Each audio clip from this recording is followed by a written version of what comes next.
Chapter 5 Night Visit. The next morning, Samantha brought Lydia to meet Nellie in the tunnel. But when she saw how Nellie's eyes glowed and how gently she touched Lydia's dress, Samantha wondered if she had been wrong to bring the doll. Nellie had never owned a doll, not even a simple doll, and certainly not a beautiful doll, and certainly not a doll as beautiful as Lydia. It's all right if you play with her, Samantha said. Look, her hat can come off, and her dress and her dress even has little buttons. While Nellie cradled Lydia, Samantha told her what had happened. Jessie left, and nobody will tell me why, Samantha said. Nellie didn't answer. She was buttoning the tiny buttons. I think I know, though, Samantha continued. I think she's going to be an actress. Nellie carefully removed Lydia's hat and turned it over in her hands. She'll be famous, Samantha went on. And one day she'll come back here and we'll go to see her, and she'll take you and me to meet all the actors and actresses. Only you and me out of the whole town, because we were her friends. Nellie still said nothing. Now she was holding the doll's tiny leather shoes. In the days that followed, Samantha came up with several reasons for Jessie's leaving. Maybe Jessie had gone to New Orleans with Lincoln to be a singer there. Jessie had a beautiful voice. Or the president might have even asked her to be a spy in Europe. She'd sew elegant clothes for kings and queens and learn their secrets. Or maybe her brother had been kidnapped and taken to South America, and Jessie was going to rescue him. Then, one day, Nellie had a suggestion. Maybe she's got a baby, Nellie said. Samantha was startled. Why would she do that? Nellie shrugged. Lots of people do. They just like babies. She said. Samantha had to agree. Jessie loves babies. Well then, Samantha was annoyed. Nellie's idea wasn't half as exciting as any of hers. But it was too sensible to be ignored. Why wouldn't Grandmary tell me if it was a baby? Asked Samantha. Nellie shrugged again.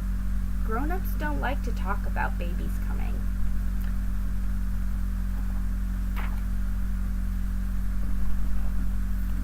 Samantha had to agree. I asked Grandmary about babies once, and she said it wasn't a proper subject for young girls. Nellie nodded in understanding. I asked Mrs. Hawkins, and she said the stork brings babies. But she wouldn't talk about it anymore, Samantha continued. I don't think it's true anyway, said Nellie. When my baby sister came, the midwife was at our building.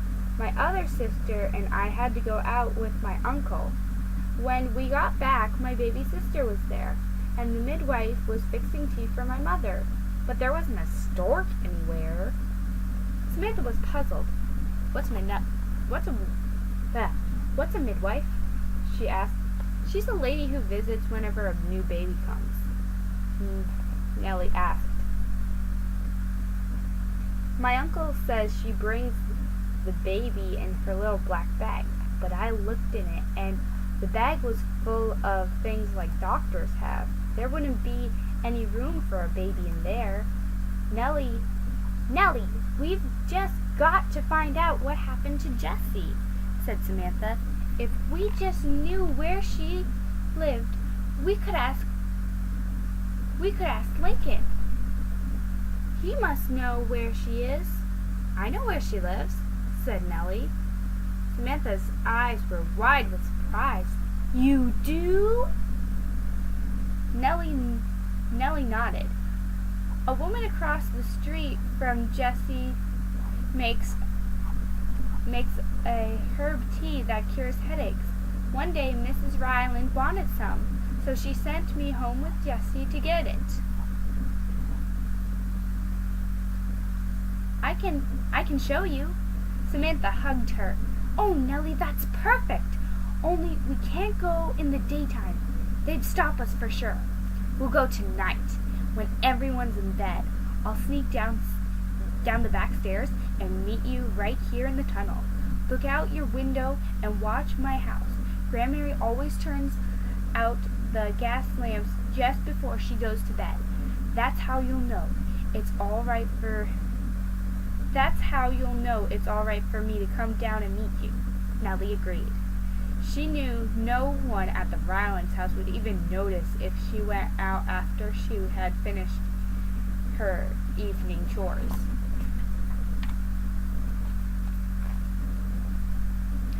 Samantha had always thought that nighttime was very quiet, but that night noises seemed to come from everywhere.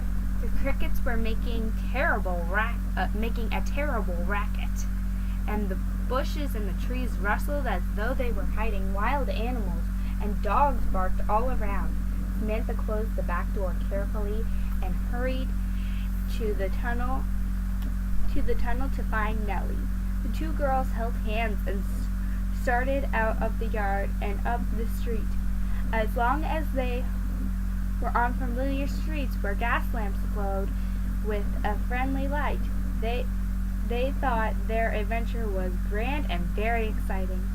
But after they crossed the railroad tracks and the streets got very dark and narrow, the houses were too dark and very small.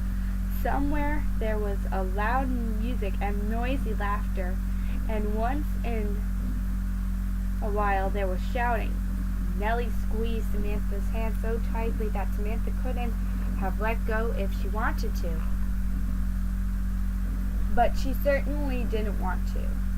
She was just as frightened as her friend. Maybe we shouldn't have come at all, she thought. But she didn't say that to Nellie. She wanted to be brave. Are you sure you know the way? Samantha whispered. I think so. Nellie's voice was shaky. It's not much farther now. Samantha looked at the drab houses they were passing. Even in the dark, she could tell there wasn't much grass in front, and there was very little room for flowers. Why does Jessie live here? She asked. This is the colored part of town, Nellie answered. You mean Jessie has to live here? Samantha asked. Nellie looked at her. Samantha was smart about so many things that Nellie was always surprised at what her friend didn't know. Yes, of course, Nellie said. Why? I don't know, Nellie said. It's just the way grown-ups do things. Her face lit up with relief. There it is, she said. The soft glow of kerosene lamp shone from a window, and the girls rushed to the wall beneath it and huddled there for a minute, panting.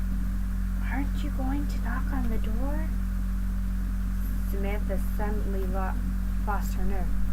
What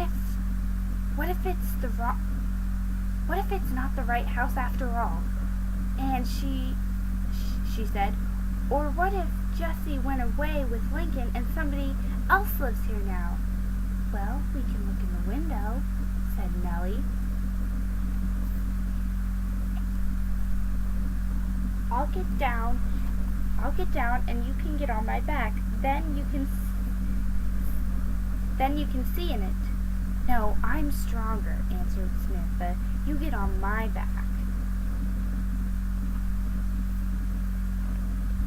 Samantha got on her hands and knees, and Nellie stepped carefully onto her back. She held tight to the windowsill and looked over. Oh, Samantha, she whispered. Jessie's there. And Lincoln too. And what? There's a cradle. At just that moment, Jessie looked up and she shrieked at the face she saw peering in her window. Nellie tried to death, but she almost lost her balance and fell over, kicking Samantha in the ribs as she went. So a tackle of arms and legs and frightened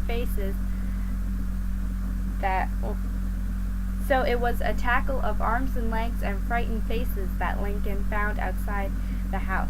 He laughed out loud. Inside, Jessie brushed the girls' dresses. I declare, Miss Samantha, I think I'll spend the rest of my life straightening up after your mischief. She chuckled.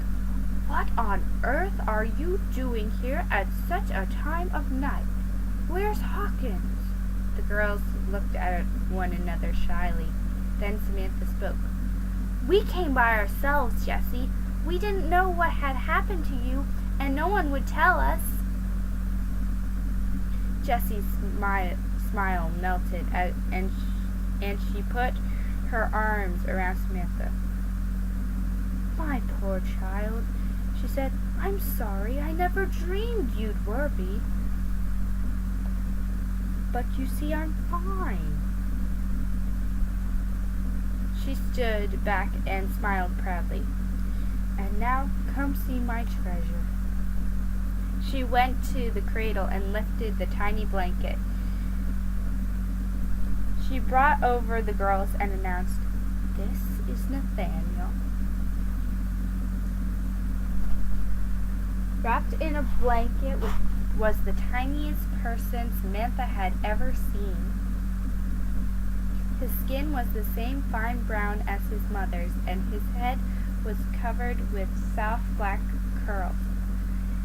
His cheeks were so round and soft that Samantha couldn't resist reaching out to touch them. When his tiny pink mouth opened and closed, she was sure he smiled at her. Oh, Jessie, she breathed. He's beautiful. Jessie beamed and tucked the baby back in his cradle with a kiss. But now you see why I couldn't stay at your grandmother's, she said, turning back to the girls. Lincoln's gone most of the time working. I've got to be here to take care of Nathaniel. But don't worry, Miss Samantha. I'll come see you often, and I'll bring Nathaniel too. She hugged Samantha quickly. Then she hustled the girls to the door. Now Lincoln is going to take you home. If your grandmother finds out you're gone, she'll have your hide and mine too. The way home seemed very much shorter with Lincoln's strong hands to guide them. Nellie and Samantha crept into their houses without making a sound. Samantha tiptoed quickly up the stairs and back into her room. She hurried to unbutton her shoes and take off her stockings. She hung her dress in a tall wooden wardrobe, unbuttoned her underwaist, and slipped her long ruffled nightgown over her head. Her nightgown had never felt so soft and warm. Her bed had never smelled so sweet or been so welcoming. She held Lydia very close and fell